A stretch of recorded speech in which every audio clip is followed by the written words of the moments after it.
Hello students, how are you all? I hope you all are fine. Welcome to EVS class. My name is Indu and I am your EVS teacher. All of you know that we have completed chapter number 6 in the previous video. In this video we shall discuss the next chapter of your book, chapter number 7, water. Once this chapter gets complete, जब ये chapter पूरा complete हो जाएगा, आपको कुछ नई चीज़ें सीखने को मिलेंगी about water.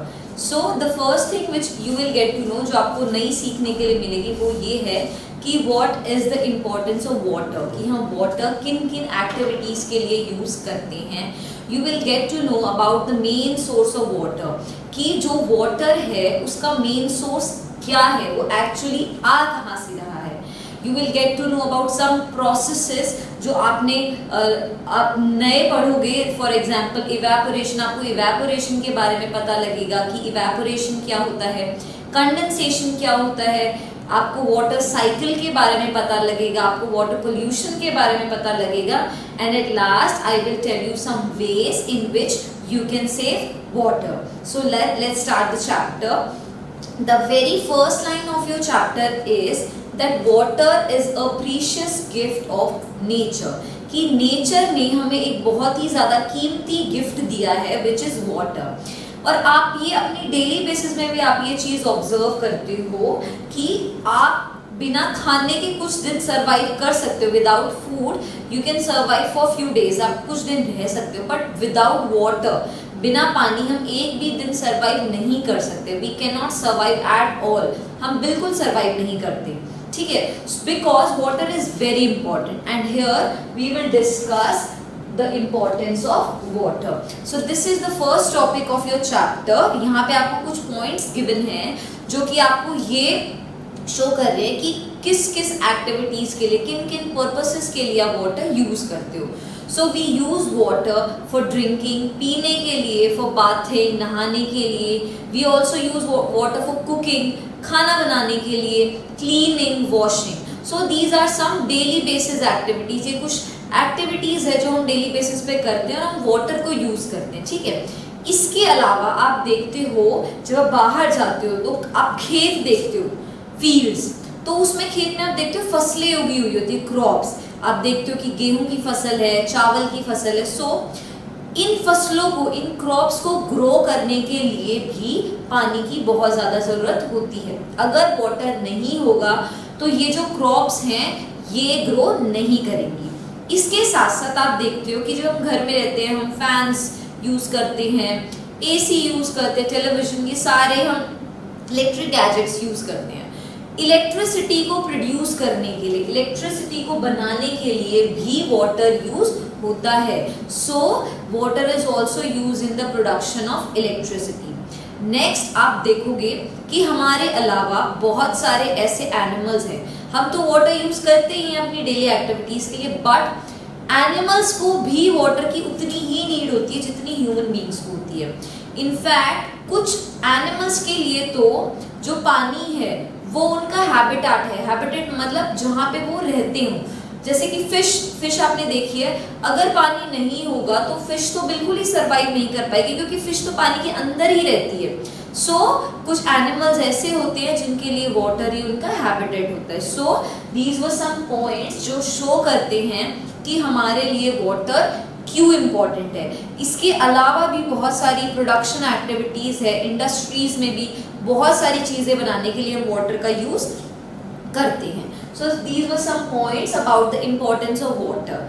Next topic of the chapter is rain, the main source of water. This is the second topic of the chapter, rain, the main source of water. देखो, अब सपोज मैं कहीं बाहर जाती हूँ, कहीं मैं ऐसे एरिया में चली गई जहाँ पे आसपास रिवर है, तो आपको पता है कि इन रिवर्स को आके फिल कौन करता है. कोई मैजिक तो होता नहीं है कि भाई किसी ने कुछ चैंट किया और रिवर्स फिल हो गई. नहीं, there is a source of water, there is a source of water, there is a main source of water जहाँ से एक्चुअली पानी आता है. So here I will tell you that what is the main source of water. Rain, rain is the main source of water. जो बारिश है वो ही मेन सोर्स ऑफ वाटर है और रेन की वजह से ही बाकी की सारी वाटर बॉडीज फिल होती हैं. For example the rivers, the lakes, जो तालाब है, जो कुएं हैं, नदियाँ, ये सब इनमें पानी आता कहाँ से है? Through the rain. सो अब हम डिस्कस करेंगे कि रेन कैसे कैसे सारी वाटर बॉडीज को फिल करती है, और मैं आपको प्रूफ करके दिखाऊंगी कि कैसे rain is the main source of water. Okay, चलो we will start with an example. हम कहीं बाहर जाते हैं, हम सपोज हम कहीं चले गए हैं, या फिर हम सपोज हम कहीं गए हैं और वहाँ पे बहुत ज़्यादा बारिश होगी, ठीक है। अब हमने वहाँ 2 दिन स्टे किया है और हमने देखा है कि बारिश हुई है, और 2 दिन के बाद जितना पानी वहाँ पे इकट्ठा हुआ था धीरे धीरे वो बिल्कुल कम हो गया है, ठीक है। सो बारिश हुई, बारिश से जो बारिश का पानी है उसने आसपास की रिवर्स को थोड़ा थोड़ा फिल कर दिया, लेकिन जहाँ पे आसपास लोग रहते थे वहाँ पे क्या हुआ, धीरे धीरे वो पानी सूखता गया। तो वो पानी गया कहाँ? तो जब रेन होती है तो क्या होता है कि suppose this is the rain coming, और अगर वाटर यहाँ पे इकट्ठा हुआ है तो कुछ टाइम के बाद ये वाटर जो सॉइल है उसके अंदर एब्जॉर्ब हो जाता है, वो यहाँ पे जाके स्टोर हो जाएगा। तो वो पानी जो जमीन के नीचे जाके स्टोर हो जाता है उसको आप बोलते हो अंडरग्राउंड वाटर। क्या बोलते हो? Underground water. अंडर मीन्स नीचे, अंडर द ग्राउंड, जो जमीन के नीचे स्टोर हो वो क्या है? अंडरग्राउंड वाटर, ठीक है। अब कुछ परसेंट पानी तो अंडरग्राउंड स्टोर हो गया, जमीन के नीचे स्टोर हो गया, जिसको आपने अंडरग्राउंड वाटर बोल दिया। तो बारिश हुई तो कुछ परसेंट पानी रिवर्स में गया, लेक्स में गया, पॉन्ड्स में गया, उसको फिल किया। अब देखो आगे क्या हुआ। सपोज ये रिवर है जिसके अंदर पानी गया। अब रिवर में क्या हुआ, क्योंकि रिवर एक बहुत बड़ी वाटर बॉडी है और it is an open area, तो रिवर में जब पानी गया तो थ्रू द सनलाइट, जो सनलाइट है, सनलाइट के वजह से उसमें रिवर वाटर में हुई हीटिंग। क्या हुई? हीटिंग। जब रिवर वाटर में हीटिंग हुई तो जो वाटर है वो कन्वर्ट हो गया वाटर वेपर में। आप ये घर में भी देखते हो, अगर आप पानी गर्म करते हो उसको हीट करते हो तो धीरे धीरे आप देखते हो भाप निकलती है उसमें से, दैट इज वाटर वेपर। तो जब आप वाटर को हीट करते हो, क्या करते हो? हीट, तो कन्वर्ट होता है वो वाटर वेपर में। तो जो नदी का पानी था, जब उस पर सनलाइट आई, जब उस पर सनलाइट आई, सूरज की रोशनी आई, तो वो हीट होना शुरू हुआ, और जैसे जैसे वो हीट हुआ तो क्या हुआ, वाटर धीरे धीरे किस में चेंज हो गया? वाटर वेपर में। अब ये वाटर वेपर धीरे धीरे, इस प्रोसेस को आपने बोला इवेपोरेशन। जब वाटर वेपर में कन्वर्ट हो गया, इसको आपने बोला इवेपोरेशन। और इवेपोरेशन हमेशा याद रखना हीटिंग से होता है, ठीक है।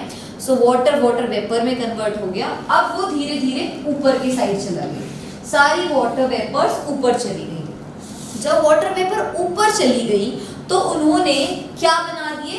क्लाउड्स बना दिए, उन्होंने क्लाउड्स बना दिए, वाटर वेपर से क्लाउड्स बन गए।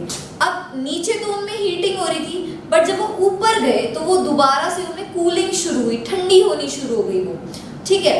तो जब वाटर वेपर दोबारा से कूल हुई, देखो अब ये वाटर वेपर दोबारा से हुई कूल, तो अब ये दोबारा से क्या बनेगा? Water.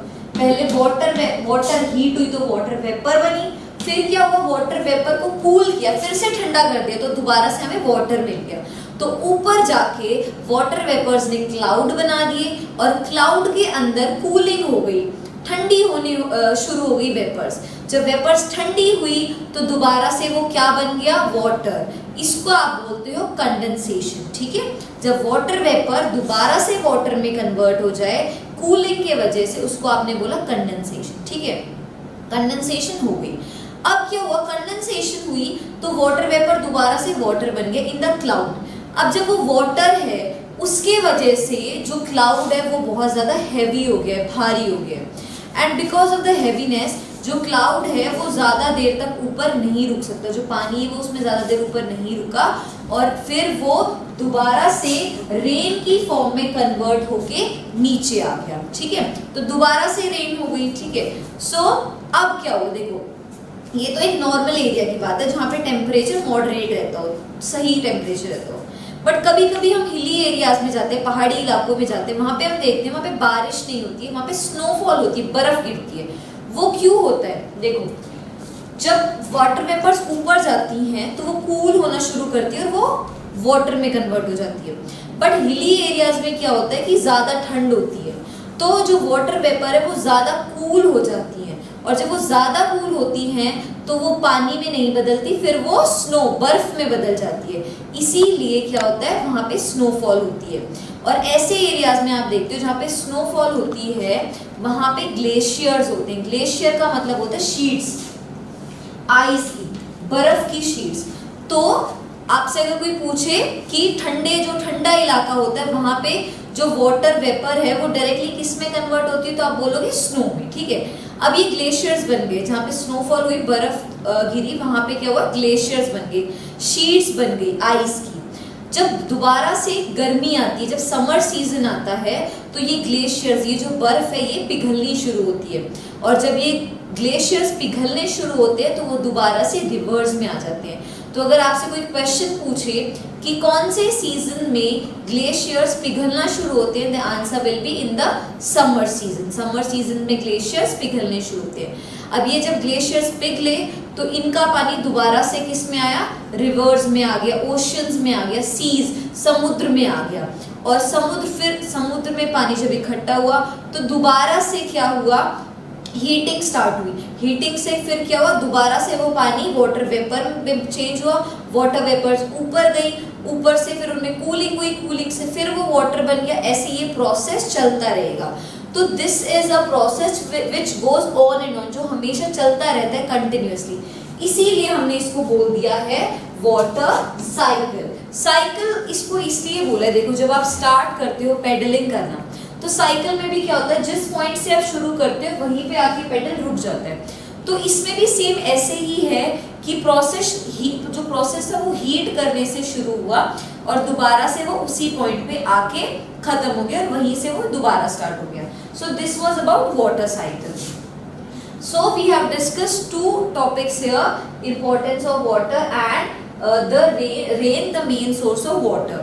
We have also discussed about water cycle, and we have discussed that it is an ongoing process. It is a continuous process जो हमेशा चलता रहता है. I hope you all have understood these topics. Still, if you have any doubt, you can ask me anytime. Thank you.